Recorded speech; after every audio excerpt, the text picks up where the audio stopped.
will answer to you.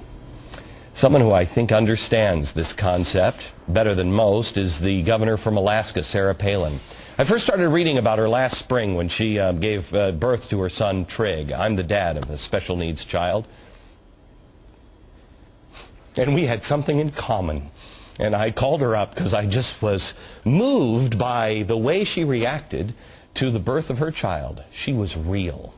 I, for once, didn't feel so alone. I didn't feel surrounded by others, and neither did she. Her approval rating as governor at the time was about 90%. This is before the media circus, before all the political bullcrap. Sarah Palin was just a mom of 5 doing a job that needed to be done. She was my kind of leader. Governor Sarah Palin is joining us now from Alaska. Hi, Governor. First, congratulations on being a grandma. And you are one hot grandma. I'm just saying. Why, thank you. Glenn, thank you so much for letting me be here. I just am hoping nothing but the best for you and this show, and I congratulate you. I think good things are in store for you and for America via your voice, just helping to educate Americans about the policies, about the problems, the challenges, the opportunities that America has right now, and I thank you for taking on this challenge. I will tell you this. The reason why I wanted to have you on today, and somebody asked me this morning, they said, Glenn, why do you want to have Sarah Palin on? Gee, haven't we heard enough from her? No, here's the thing that we need to hear. Is Barack Obama your president tomorrow? Absolutely. He is. We are all Americans, and united we stand.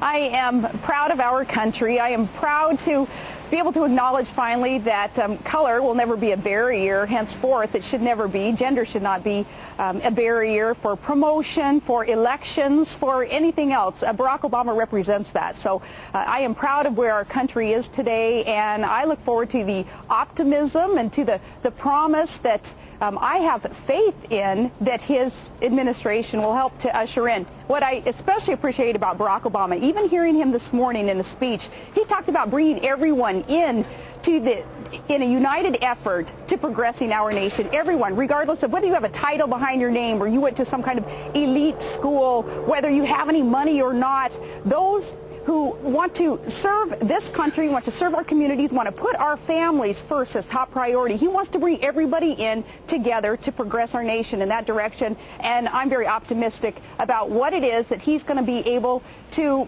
provide our nation. At the same time, certainly don't want to put all the pressure on one individual's shoulders, not on Michelle's shoulders, not on those beautiful, strong daughters of his. We want to assist, to help, to progress the nation through his administration. You know, I thought about this today, that I will support Barack Obama as president.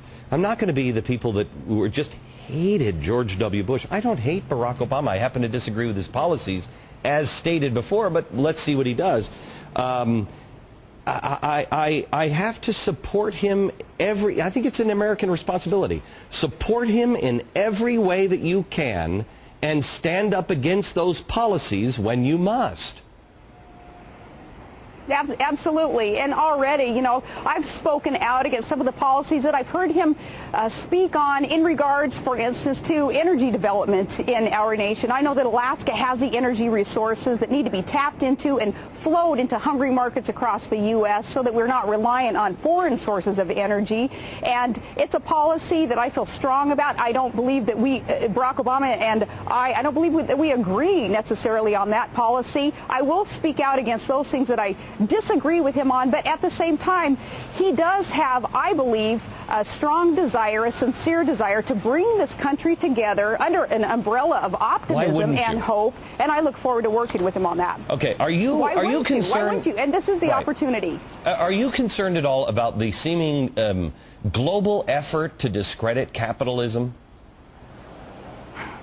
Yeah, I'm scared to death of that, yes, because our nation, our economic system is based on the principles of capitalism. And let me give you just a quick example here of the wisdom of a child.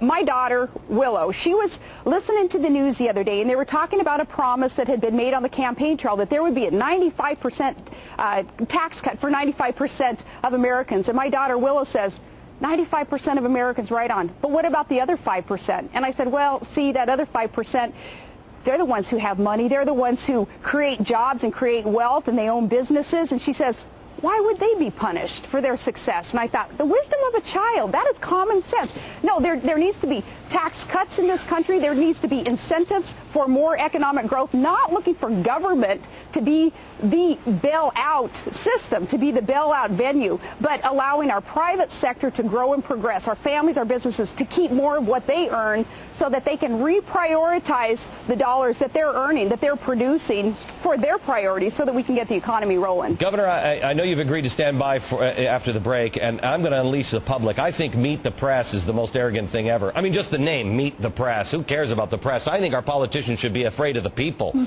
So, meet the people. I asked for real questions from real Americans. We're going to share some of those and get your answers coming up.